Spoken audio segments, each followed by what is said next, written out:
Call this meeting to order.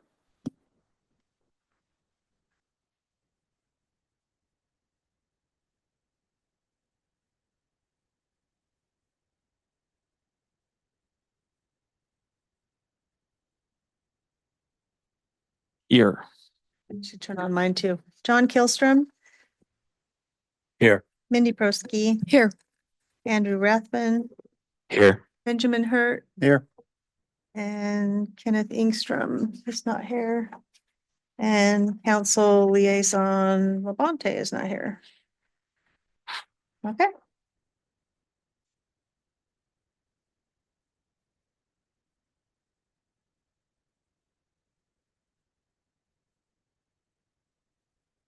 Yes, somebody needs to make a motion and Okay, I'd like to make a motion to approve the June 23rd minutes. Second.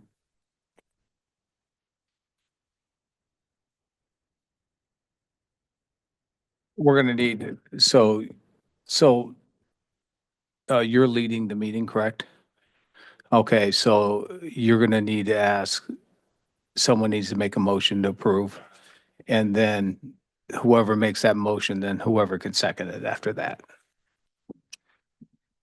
I make a motion to approve the minutes I second that motion. of June 23rd. and when you speak to say approve or make a motion, can you say your name just for the transcriptionist? Perfect. Thank you.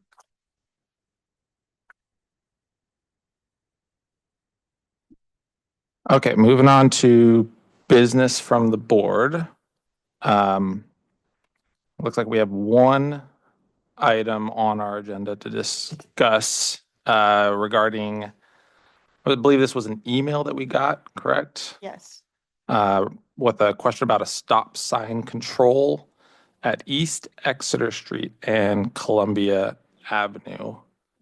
I believe there was a concern about it's an uncontrolled intersection. There's also a concern with sight distance because of an overgrown tree at that corner. And this was an email we received just from the public, correct? Mhm. So, and John Kilstrom, I had reported it to Yvonne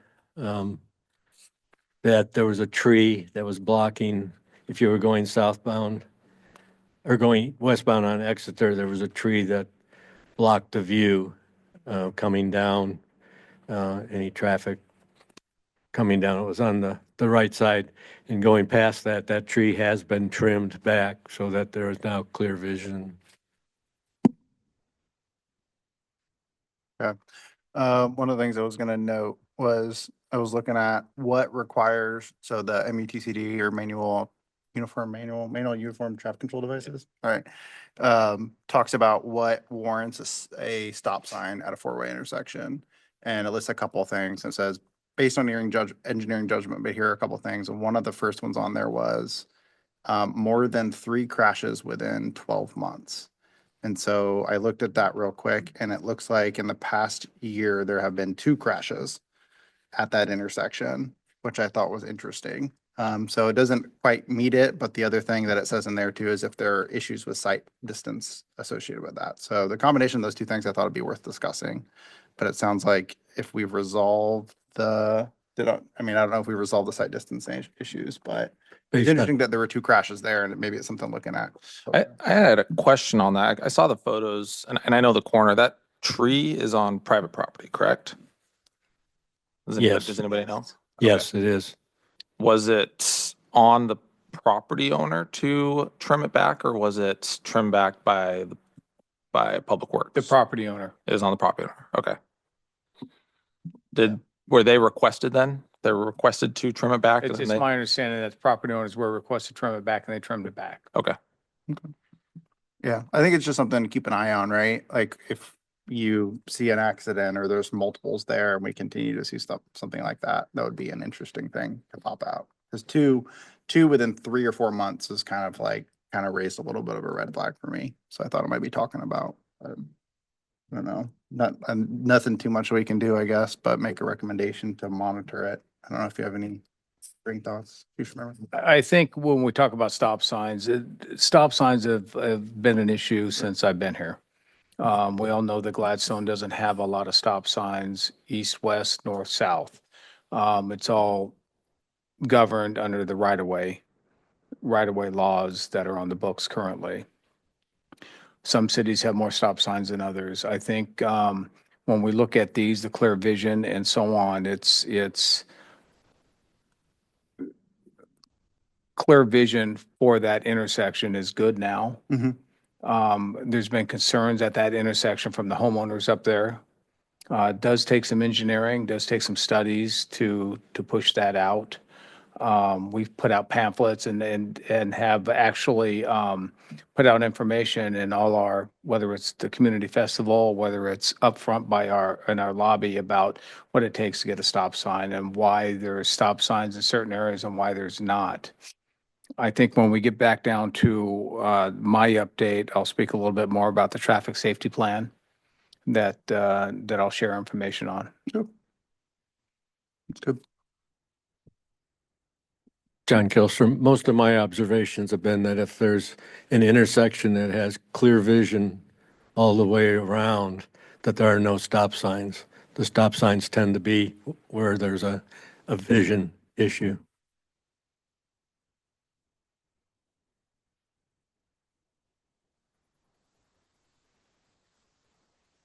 Any other notes or comments on that intersection? Okay. That will move on to roundtable discussion. Open up to the board. Would it be a good time to go through this? Or should we wait? We'll do this now. Yeah, we can do this now. So this is something I said that I think, gosh, was it June when we had the guy from Clackamas County here who talked about the safety and the crash data? So I took a look at what he had and just put together something really, I had some time off from work in July, so I had some free time, so I thought I'd dive into this, but I thought it'd be good to go through and just look at the crash data available within the city limits and see if we can operate or notice like any trends or anything that may stand out. Could be useful for, again, things to keep an eye on, things for opportunities for additional enforcement, and like ways to focus that kind of effort at locations where we have trends. So I put this together. It's 4 months old at this point. And I think the other thing I want to note before we dive into this is like, this is something that can be an ongoing thing, right? Like we're always getting more data. We're always getting new data. Things will change within the city. And so this is something that can be continued maybe on a yearly basis or 6 months. We could look at the new ones and add. So open to feedback on this as we go through this. If you guys have thoughts, questions, let me know. I'll try and explain my process here. But yeah, if you have improvements or things you want to add or questions, just let me know. And this can be something we do regularly. But you want to go to the next slide? So just to like kind of lay out how I got the information that we got here. And again, none of this is a recommendation. It's just looking at the data and yeah, so the first way we did is just kind of look through the TDS mapping tool that the Clackamas County representative had shown us, which shows like mapping all of those crashes within the city limits, and using that to identify like these routes of concern. Like here's where I see a lot of dots that stands out to me as a place that we should evaluate, and so identifying kind of where to target the efforts. And then from there, just pull down crash data from the last 5 years. 2020 to 2024 is the most recent 5-day data available. And that's like aggregated Excel table data, which I'll show in the next slide, and kind of gives a lot of great information on each individual crash. From there, going through that and using the mapping tool, just kind of finding locations on each one of these routes that had issues, like consistent issues at a specific location. And then kind of verifying that with the Excel data as well. And then from there, finding those routes and those locations and then pulling out both the causes and the severity, which are things we could look into a little bit more of, like what were maybe some of the reasons that were identified for these causes and how bad were they at each one of these locations. So next slide. So this is just kind of the data I was talking about. What you see at the top is the Excel data that you can pull from the ODOT's TDS website, and it gives you each individual crash as a unique ID. It gives you all sorts of information you'd want to know. Is it an intersection? Is it a three-leg intersection? Was there a stop sign involved? Was it a clear day or a wet day? Was it dark or dry? And then as you kind of progress across, I mean, I think there's like somewhere between like 70 and 80 different columns worth of data that you get from this. It talks about the description of the crash and, was it a rear end? Was it a turning? Was there an injury? Was it property PDO, property damage only, things like that. And then from there, you get into these things called crash events and crash codes, which are just codes. And you can see the numbers on the right there, and those correspond to what you can see in these crash level events and causes here, which gives us those things and that information about how these happen. So that's what those codes correspond to. And this is all like publicly available. I can point you to the website. You can download it. Either myself or Dan can help you on that. So if you have questions about anything else, I'm happy to show you how to use this data and find this information as well. So just let me know. Any questions on that? Yes, I have one. Oh, yeah, absolutely. I like what you're doing here, but also time of day. Mm-hmm. That would be critical. So if we identify some anomalies, some trends, Yeah, time of day would be great, especially for the enforcement piece, especially for the visibility piece. That would be critical. that's really helpful. Yeah, anything you see in here that you're like, I would like more information on, let me know, and I'd be happy to come back and add that. Yeah, perfect. I don't know if I'll see if we get exact time of day. I think usually the best we get is day or dark or dusk. But if there's like anything different, I'll see what. Yeah, day and or day of the week. Is there Oh, is day there of a the week. popular day of the week? Is it at dusk when rush hour is coming home, or is it more morning when there's more commuter traffic, et cetera? So, and that would be morning, right? Okay, So, that's helpful. All right, I'll add that. Any other questions? Okay, I can go to the next slide. So these blue bubbles, so this is the snip of like the heat map of everything you can see here. The orange ones are injury crashes, so where someone recorded having an injury. The gray are property damage only, so just like cars were hurt, but no one recorded an injury. And then the reds are fatalities. And so from there, just kind of trying to find a heat map of where a lot of things stood out. Those were kind of the locations that you can see here that we pulled out. And we'll dive into each one of those as we go. We can go to the next one. So here's the list. So 82nd Drive at the I-205 intersection and Oatfield Road, Webster Road at Charlotte, Charlotte, thank you, and Los Verdes Drive, Oatfield at Webster, so Oatfield and Webster, that intersection, and then Oatfield from Caldwell to Dartmouth as well, which I don't think would stand out as anyone as a surprise for that stretch. River Road at Meldrum Bar Park and Gloucester. I think I got that one there. And then Portland Avenue, our downtown stretch, Arlington to Gloucester, and Arlington Road at the 24-hour fitness driveway. So those are the locations that I was able to find. Again, not fully encompassing. There may be other things if you have questions about and you look at that map, we could look into more. But those are the ones that stood up. So next slide. All right. So this is 82nd. And the one thing I want to note is that from these crashes here, I excluded the 82nd drive or the I-205 intersection. First of all, because as far as analyzing the data, it's really hard to pull from what was on the interstate and what was on the ramps and go through all that and then filter that to be useful. It kind of bloats the data set a little bit. And also it's not technically within the city's jurisdiction, but I'm not sure about how the enforcement goes there. But as you can see, there are a ton of crashes at that intersection, and that is not surprising. I did look into it a little bit.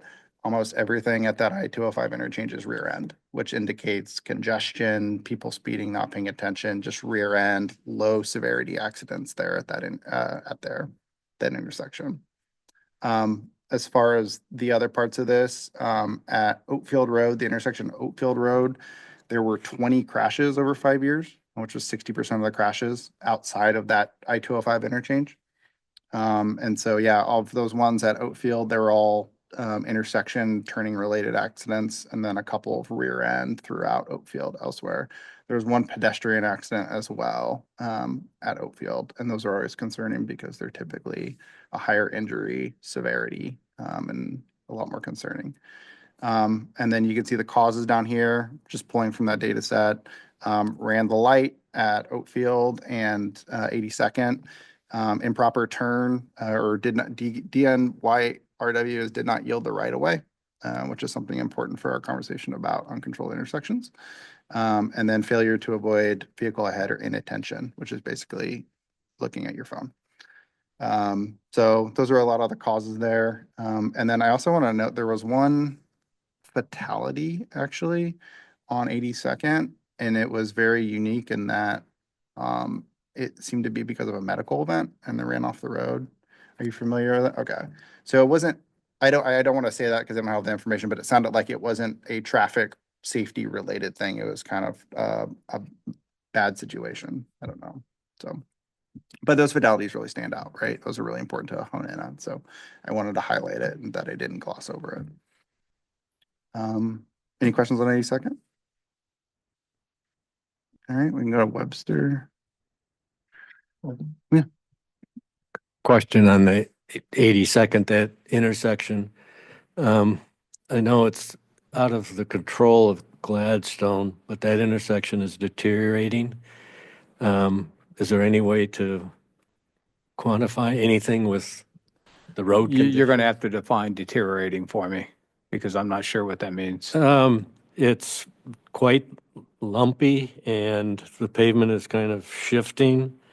And so when you come around the corners, you're actually hitting some, Yeah, in- that would be, I believe, if I understand it correctly, and don't quote me on this, like Public Works has their schedule of roads, and I would imagine ODOT would have the same. So we'd have to probably reach out to ODOT to see if there's anything that can happen up there because ODOT really controls from 82nd and Oatfield area up and over because we have a difficult time when it snows.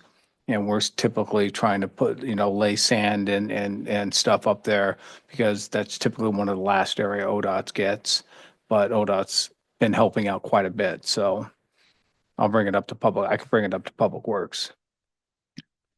there was nothing I saw that would indicate those types of accidents being caused by like road conditions. A lot of it was just rear end, following too closely, going too fast, not paying attention, almost entirely at that intersection. But we could take a deeper look too. And if that's, do you enforce that intersection or is that OSP or is there any overlap? No, that's us. That's It's within the city. So Okay. we'll enforce it and we go further out east on 82nd, Right. 82nd Drive. It's just the roads and Yeah. I can't explain it to you because I don't quite understand that portion of it, but it's still within the city limits. So like with all those accidents there, like if that's something that you see, like I excluded that from the data, but if that's an intersection where you're like, yeah, we have a lot of problems, I'd like to know more, I can look into that too. So just let me know if that would be helpful. Yeah, I also don't like the way it's terrain, like people heading northbound on 205, trucks making a left-hand turn, especially when it's icy and wet. They typically, we had one that would roll over there, just because of the way it's engineered. So it's a struggle. It's a struggle at times. Okay.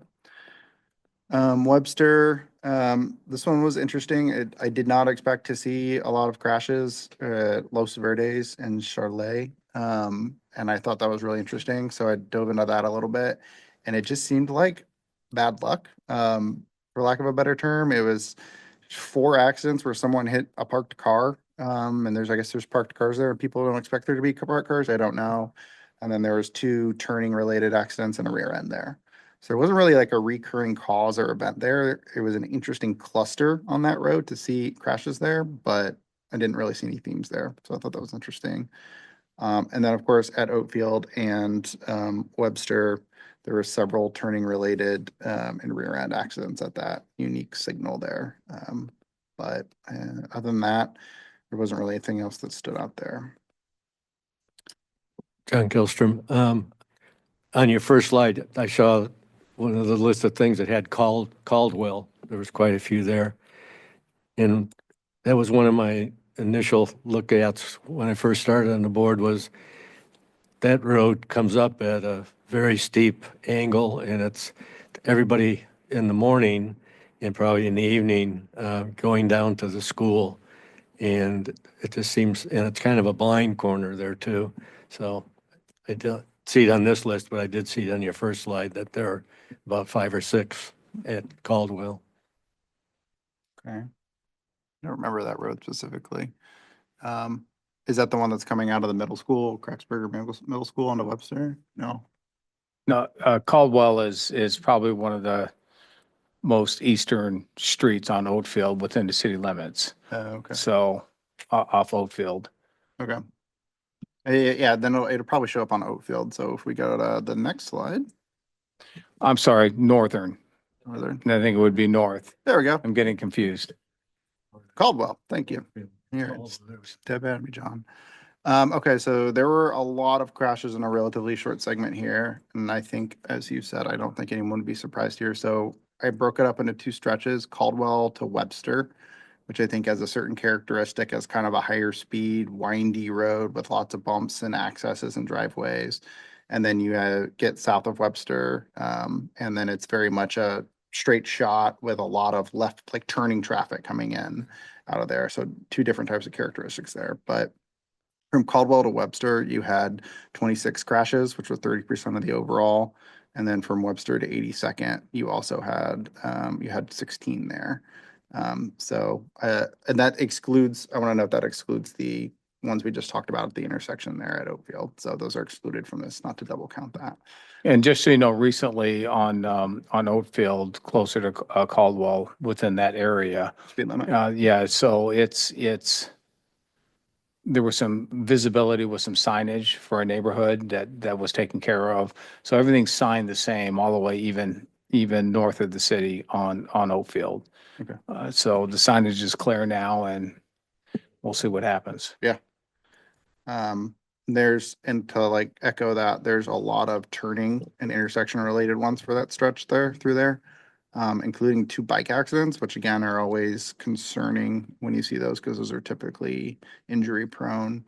But a lot of them, and then a decent amount of rear end that showed up south of Oakfield as well, which I think based on that light and things you see there a lot, you get a lot of inattention, following too closely stuff coming up around that turn right before you hit the light there. So, yeah. Any questions on that?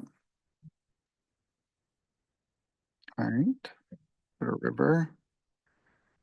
So I know we've talked about this one a little bit, and there was recently the owner had trimmed back the sight line was very tough, but it does show itself as being a lot of crashes at one specific location here. So just at that intersection with Meldrum Bar Park Road, you had over 20 crashes over 5 years. Half of them were intersection and turning related, a couple of rear ends, but also unfortunately a decent amount of bike and pedestrian crashes, just 1 and 2, but that's a lot considering how low use that's going to get. And I think you do see a lot of kids and folks biking and walking to that. So something to consider there. Biggest contributor, speed, not surprising on that road. Big downhill coming from the left. It's straight and wide with the parking. So almost 70% of those were speed related, which is interesting because if you look at view obscured, which was what we talked about, that was only 20% of those related. But in reality, what it comes down to is people just going too fast on that road and not being able to have enough time to make that decision to turn combined with that. And I know at least one of those crashes was a single vehicle crash Okay. on a test drive Oh, with okay. one of the dealerships just north of the city. That's a really interesting point, right? Like that's a context around that location where you do get a lot of people test driving vehicles. Test driving their vehicles, and we've had that on McLaughlin where we were writing a lot of tickets, and now River Road, which we're starting to attack, for lack of a better word. But we've also reached out to the dealership, Yeah. so it made Yeah. it perfectly clear what's going to happen. So. Absolutely. That's great. That's a really good point. Thanks for bringing that up. And then Portland Avenue. So I think this one's really important because it's our downtown core and it should be a very walkable and safe place, but still a decent amount of crashes here. There weren't any recurring locations. It was just corridor wide between the high school all the way down to Arlington. 54% were intersection turning related at the intersections. A decent amount of parked vehicle, someone just kind of sideswiping or hitting the rear end of a parked vehicle. And then also unfortunately another 3 pedestrians, which is always something concerning, especially in our downtown district where people want to walk and get to those businesses and things like that. So, and then, yeah, 62% of them just did not yield the right of way, improper turning. I don't know, Chief, could you talk a little bit about what that means? You know, like did not yield the right of way, improper turning. I know that's something that gets flagged. You know, what does that mean to you? Yeah, that's a tough one because when you come to an intersection, an uncontrolled intersection, you always yield to the right. Right. Right? If everybody gets there at the same time, all things being equal, you yield to the right. Mhm. But people must also know that, everybody's opinion will be different who got there first, Mhm. right? But at the end of the day, people need to understand that the right of way isn't a privilege. It's not even a right. It's got to be given to you. So when you approach an intersection, and now in Gladstone, when I'm driving through the neighborhoods, at any uncontrolled intersection, I'm almost coming to a complete stop. Absolutely. I'm looking in all directions to make sure it's clear. If I see a car coming, I'm just going to wait. Mhm. And I think that's what people need to do. We get in a hurry. Yeah. We get in a hurry and think, well, okay, well, I'm going east-west, so I should have the right of way. And the other person's going, well, I'm going north-south, so I should have the right of way. When really, the right of way is given by each individual driver. Mhm. And that's what we just need to remember. It's typically, if you get all things being equal, the person on the right has the right of way. Absolutely. Yeah, and I think these improper turns here are also attributed to that, but also just someone taking a left that they thought they had a little bit of time and they didn't have enough time, or those types of things there. I mean, that's a Yeah. very encompassing term. And that's typically what happens is you're turning in front of somebody. Right. Either because you don't see them, you're not paying attention, or you think you have enough time and space. Right. Right? And so when we're looking at these, most of these on Portland Avenue are non-injury accidents. They're really small fender benders. You could get some a little bit worse, or it's kind of like the lights or the rear ends. They're very difficult to prevent. Right. I mean, people just need to pay attention. Yeah. I mean, that's the best way of putting it. Just pay attention and stay off your phones. Distracted driving is probably a lot of it that we can't prove, but it is what it is. Absolutely. Yeah, I think that's a really good point, is like, there's not a lot of mitigation for this kind of stuff that you can do. Like, these are trends, but it's trends because people just aren't paying attention. And like you said, we're very lucky this is a low speed street, so everything's very low severity and property damage only. But if you took this and you looked at McLaughlin, which is something we can do, you'd see a totally different story as far as severity of crashes, and you'd be able to identify trends and issues a lot more than you would on like a lower speed street like this. So. Yeah, and absolutely. We had a crash today on McLaughlin at, right in front of, kind of by the car shop and Texaco station there. But it's car haulers, Yeah. right? Parked on the side of the road, blocking visibility. They're legally there. They're off to the side, but they're still blocking visibility. So even if you sneak out and try and go, it's now a 35-mile-an-hour road.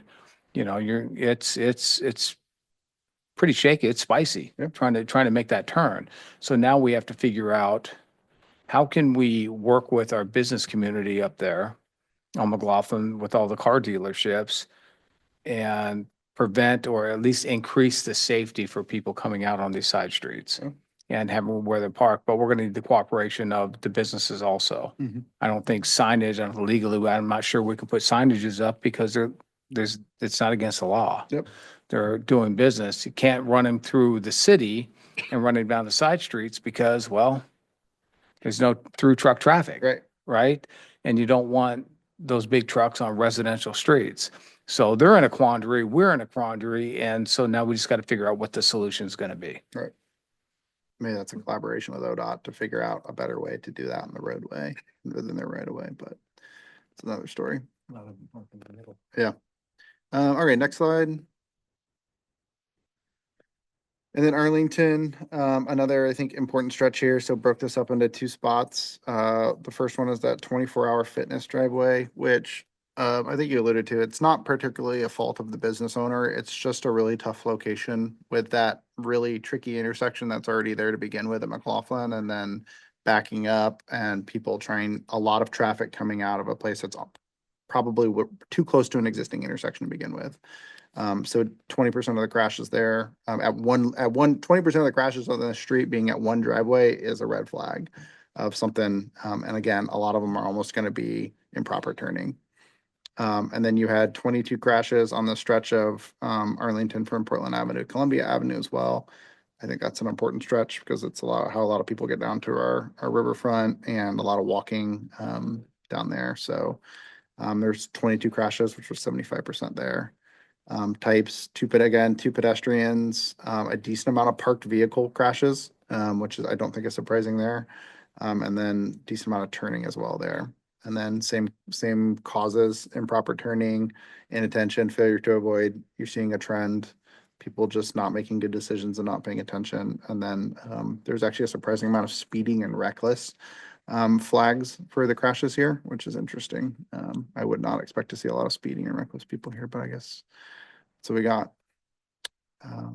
So that was the last street. If you want to go to the last slide. So one of the things I wanted to do with this, and I reached out to ODOT and I didn't get a good response, and I didn't follow up, was I would love to be able to look at this data to figure out how many crashes we have at uncontrolled stop sign intersections that are related to did not yield the right of way.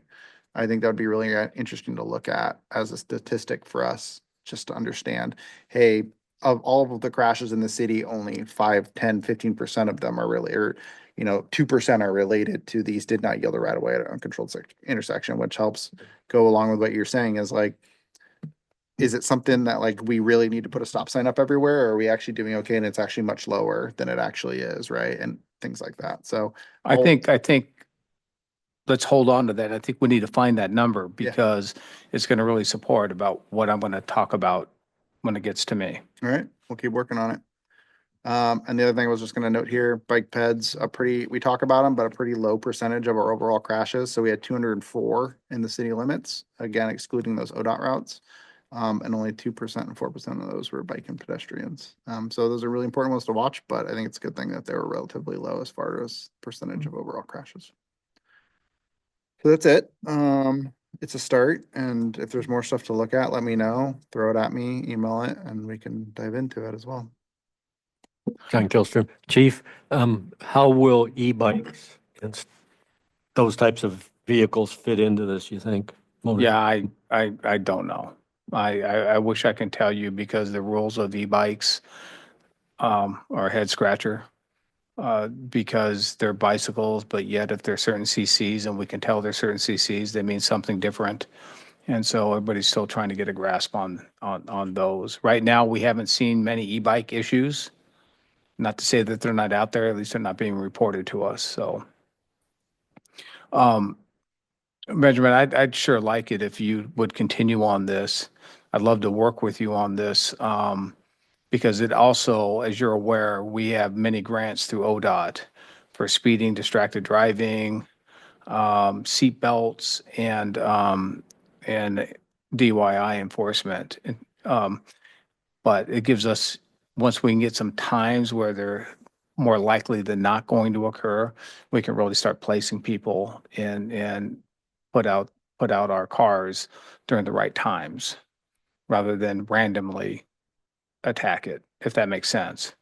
Would it be helpful to flag also like trends or locations of DUI accidents when they're flagged as DUI? Yeah, I think so, but what we find is most of those DUI crashes, people are coming into the city. They're not. It's not occurring. It's not a They're not leaving our bars and the locals and getting that. Not to say that they don't, but that's not what we've seen, or that's not what I'm hearing. So. Look into it, see if there's any trends. I doubt it, like you said, but we can look into it. So time of the day of the week, things like that. Okay. Yeah, that'd be helpful. And I really think that's where this board adds value. This board adds tremendous value with that information because that's data I can use. Yep. And move forward with it. Okay. Yeah, that's the hope. Anything that you feel is useful, just let us know. No, I'll work you as much as you want to be worked. Well done. John Kilstrom. I noted that in McLaughlin, they lowered the speed limit to 35. Oregon City, it's a 30-mile-an-hour limit through town. Milwaukee, it's a 30-mile limit per town. Is there any option for Gladstone to get to a 30-mile-per-hour on McLaughlin? Well, I'm not sure that's, I don't know. I know they dropped it to 35 because in unincorporated county, Clackamas County, it's 35 still. So I guess when you're talking between Milwaukee and city limits of Milwaukee and the city limits of Oregon City, it's all 35. But I know that when you get into Oregon City, it tends to get a little bit tighter, right? You may have a couple turn lanes on some side streets getting down to Main Street. I think that's what it is over there. But here you got 5-lane highway, 5-lane road, so it's wider, so you're going to expect a 35. I think dropping it from 40 to 35 is unique, and and when it gets to my time, I can share with you what my opinion and what I think is going on and what's coming in the future. Yeah, thank you very much for presenting that, Ben. I think that's helpful and excited to continue to work with you on pulling that data together. Uh, any last board discussion roundtable items? No, I got John? John Kilstrom. Webster and Oatfield, the pedestrian crossings. If you're coming off of Webster, going to Oatfield, and you're making a right turn and somebody has hit the pedestrian crosswalk going towards Clacksburger, you can't easily see a person when they get to the end of that crosswalk because there's a traffic control signal box, there's bushes, a telephone pole, and I've seen one child come across, young boy, pushing his bike, and when he gets to the end of that, you can't see it. And of course, the light is green to go around. Coming down Oatfield, going towards, at the intersection there, if the person is going across Webster, the left-hand turn lane has a light, a green light, but that just stays green. It does not go red and say you can't turn because there's a pedestrian crossing the street. So I just have some concerns. I don't see on your statistics there's been any issues there, but I just wanted to flag it.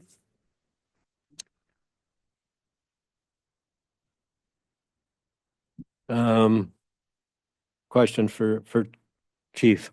I've seen a lot of basically Jeeps and Chargers running with circle red lights or green lights or blue lights around their headlights. Is there a issue with that or state laws? I have to look at that to be certain. I don't believe you're not able to do that, but I have to look at that. Yeah, and I know in the rear of the vehicle, they need to be certain colors, but I've never encountered what you're talking about. yeah, it's some sort of fad, to do that to your car. One last item I had, this is for, it falls on the purvey of the Works Department, is the sidewalk in front of the fire station. It's solid, but right on the edge of that sidewalk in front of the bay coming out for the engine, there's a big pothole.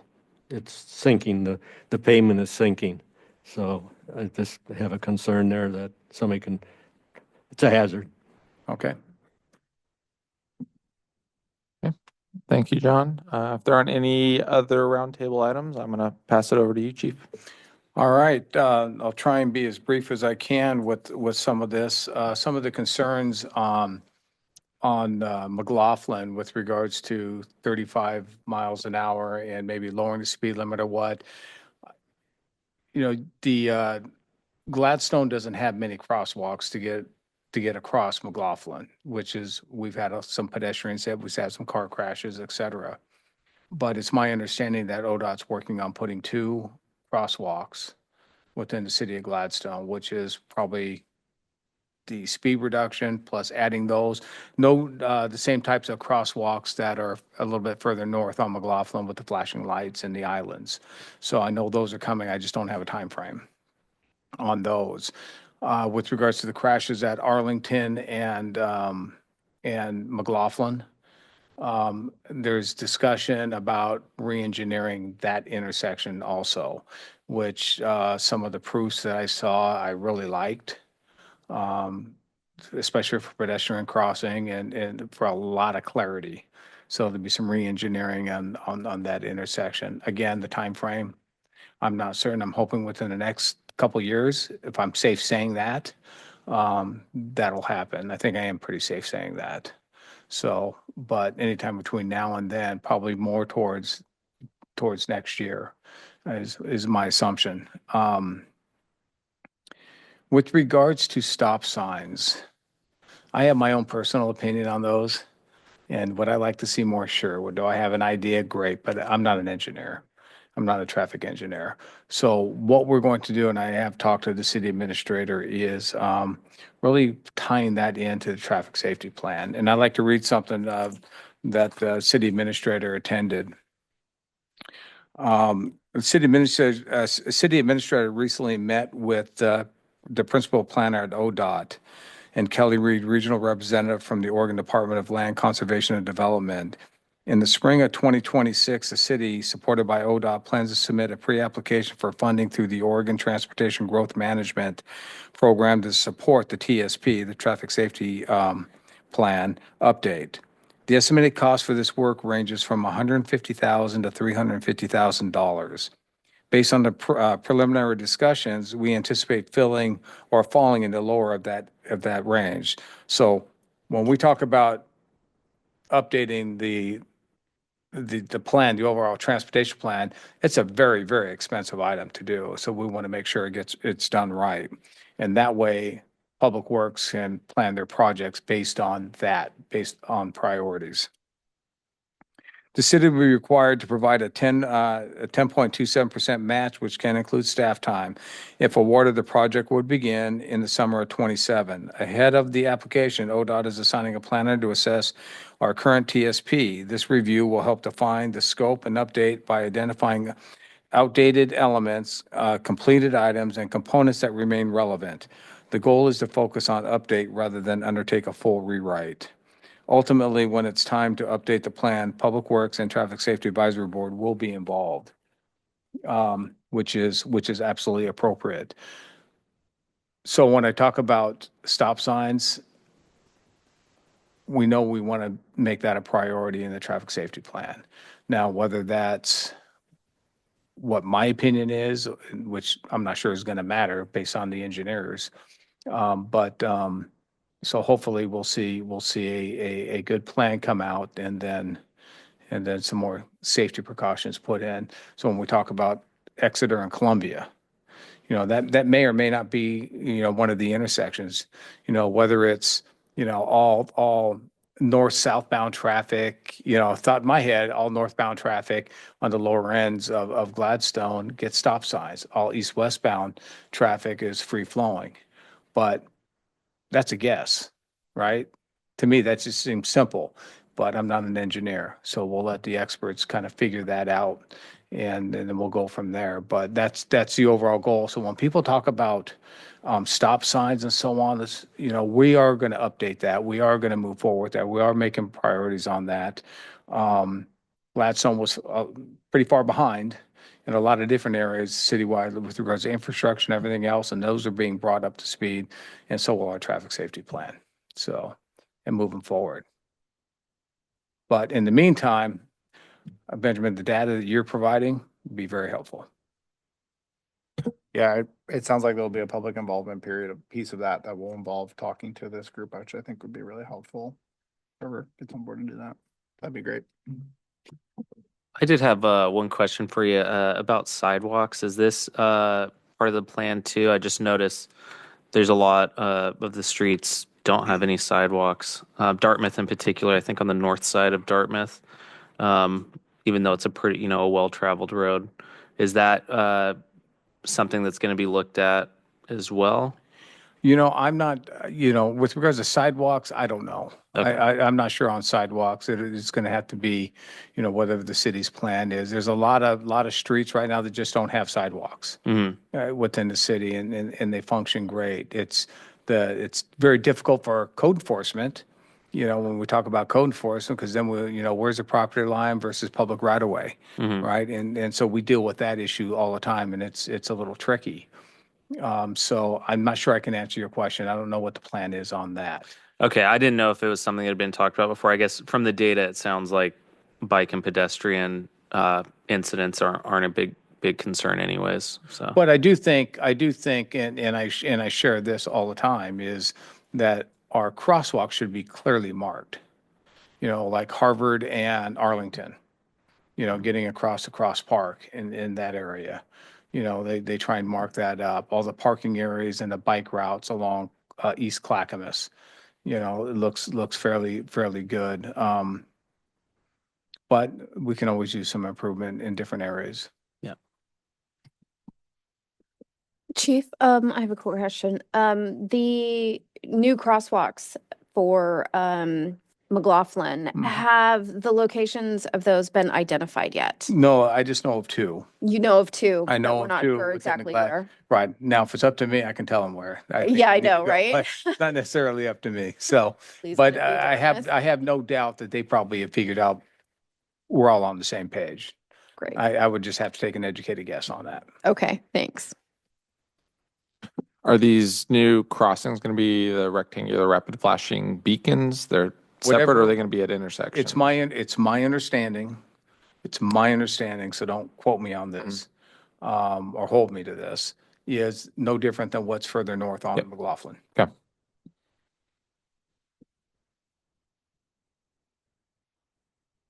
And I think I don't have anything else, but we do have the brochures, stop sign brochures. I think you got them in your packet. So we have them at the police department. We'll have them out at at every other event, with the exception probably of Halloween, which is a reminder for me that we got our Halloween event coming up this Friday from 5 to 7. So I don't know if anybody here is volunteering with us, but just kind of want to throw that out there. We'll have our tent and we'll all be out there. John Kilstrom, in previous meetings, we've talked about e-bikes and looking at that. Do you have any insight as to which way we should be going, or? Yeah, Tim Large and I talked about e-bikes quite a bit. We don't have a problem right now with e-bikes, so I'm not sure we need to create one. So let's wait and see if it does become a problem. If they're riding on the road and they're being reckless, that's something we already have laws that we can deal with. If they, really the only thing I can think of that, City of Seaside wrote an ordinance because we've researched that saying don't ride them on the promenade. You can't ride them on the promenade. Okay, we don't have a promenade. But we do have a fun bike path that goes all the way into Portland, right? But when you get down Cross Park where everybody's walking and the bikes still go, do we do something for that?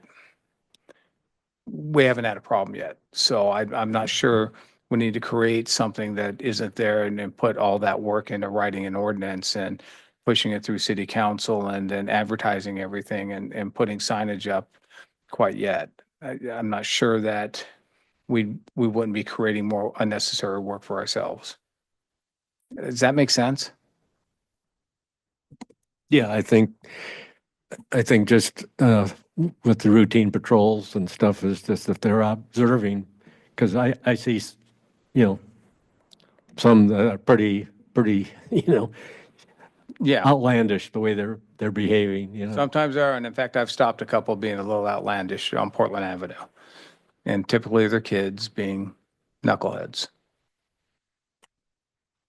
You have a comment on Yeah, no knucklehead.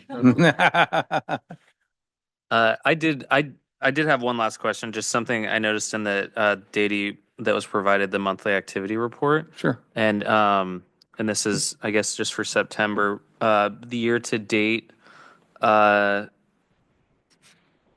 trespass prowler is up 100%, and it's from 100 and 16 last year to 233 this year. So it's a pretty big sample size to be up by 100%. Right. And so I didn't know if uh, more people maybe have Ring doorbell cameras, or if there really does seem to be.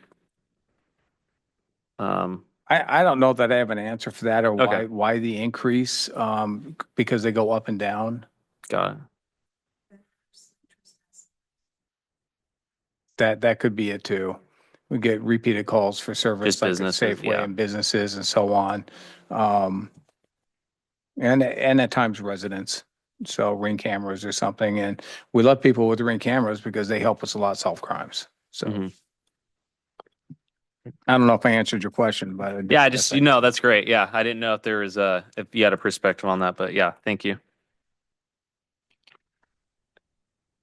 Okay, thank you, Chief. Anything else from you? I don't think so. I don't think so. Unless you have something else for me, I think I'm going to take Benjamin's work and take a good look at it and work with our command. I think that's going to be valuable information. So I appreciate you guys doing that. Your work's going to be put to use by us at least. So it's not going unnoticed in our command staff. So we can actually place officers in the right areas at times, especially when they're not on calls for service. Thank you. Move on to community input. Do we have anybody on the call? We do not. Okay. I guess last call to the board. Any items of discussion? Well, hey folks, can I be a member of the community on this? Hi, Andrew. Hi, how are you? Good. I'm happy I caught the this meeting. This was great. That information is awesome. Great job. Was that in the packet? The slideshow? No, but I'll send it out. Okay, awesome. I look forward to seeing And that. I think, and Andrew, I think, Councilor Labonte, I think that we have to get that to our city recorder so she can repost it also. Yeah. So. Okay, that's great. If I can just make a couple quick comments, but the Oatfield and Webster intersection that you brought up, John, I know that intersection is pretty outdated. And if I recall in the existing TSP, it kind of calls for some basically line of sight adjustment on that turn. But I think if any of you get a chance to try to cross the street at Webster and Oatfield, give it a whirl and maybe have your running shoes on just in case. Because it's a bit tricky from the different angles, as many of you already know. But I think that's an important one, and I'm thankful that we haven't had more serious crashes there. The Chief Schmerber, 100%. I agree with you in trying to keep the cost down on the transportation safety plan update. Those things can become, as many of you know, because you're in the field, just wildly expensive. And our existing TSP is pretty darn good. I don't think we've had too many major changes in the city since then, but some of that work has been accomplished. So I do hope also that we can keep the cost down on that project. John, I hear you bring up e-bikes a lot, and yeah, that is a tricky one. I think as we project out, if we're looking 20 years out in our transportation plan, I think e-bikes and those types of smaller electric vehicles are likely will play more of a role. And it's definitely worth kind of thinking about how to accommodate those higher speeds. Because sure, they're fun and we can think of them as people being reckless. And of course, that is the case sometimes. But it just as a means of transportation, it's wildly effective for folks to use those types of vehicles to get to work and to get to different types of places. And how to regulate that. And Counselor, I don't mean to cut you off here, but I think piggybacking on to that, the e-bike and the different modes of transportation, I think what we're going to find is the Oregon legislature making rules to govern more of that in the years to come. More rules. That'd be good. And it's a tricky one to figure out. Okay. So that's all good. And I do want to mention this one because I know when we talk about stop signs, I've always found it such an interesting conversation and such a wide range of views. to folks from the Clackamas County Traffic Safety, which officially now is considered the Transportation Safety Advisory Board. They changed from traffic to transportation to kind of cover more. Some of the engineers with Clackamas had an opportunity to go overseas to Denmark and very Amsterdam and various like bike-friendly cities to see what is happening there and how does it work. And it's interesting that, you know, when we talk about stop signs and all that, a lot of these places, there are no stop signs. In a lot of these cities where this bicycle traffic and, you know, vehicles seem to work a little more cohesively. Maybe it's a cultural thing, maybe it's an education thing, who knows? But I know that's something that the county is really looking at a lot too. And kind of on that, but one of the issues with the stop signs and a complaint I often hear here and around the city to do with Exeter and Fairfield from Oakfield. The morning time school, you've got folks kind of driving through those roads, Exeter and Fairfield, which are not, I mean, those aren't collectors, those are residential. An idea was floated a while ago, which I was always interested in, but and I think it's worth at least thinking about, especially with this group of folks in the board. The idea of somehow limiting access at Oakfield and Exeter and Fairfield, if it's maybe a do not enter from Oakfield, or in a way that we can reduce vehicles from traveling through those roads where we might have better roads for that purpose, whether it be Dartmouth or Gloucester. And I guess that's all. I really look forward to seeing that report. And that's all I've got for you, I think. But thanks for letting me be here. Thank you, Andrew. Ken Ingstrom is with us and he would like to speak. Go ahead and unmute Ken.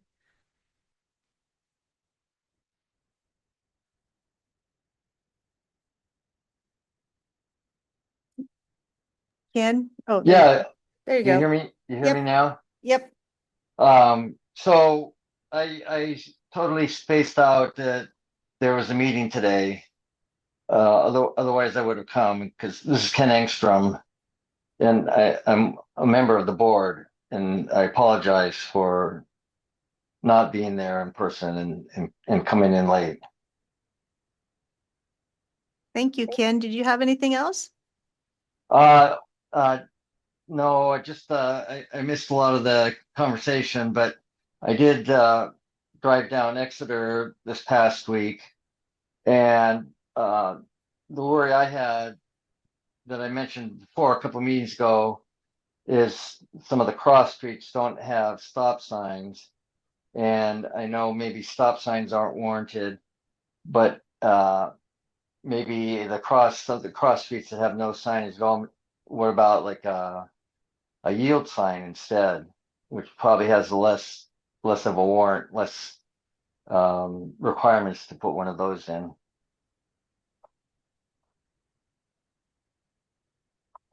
Okay. That's all I have.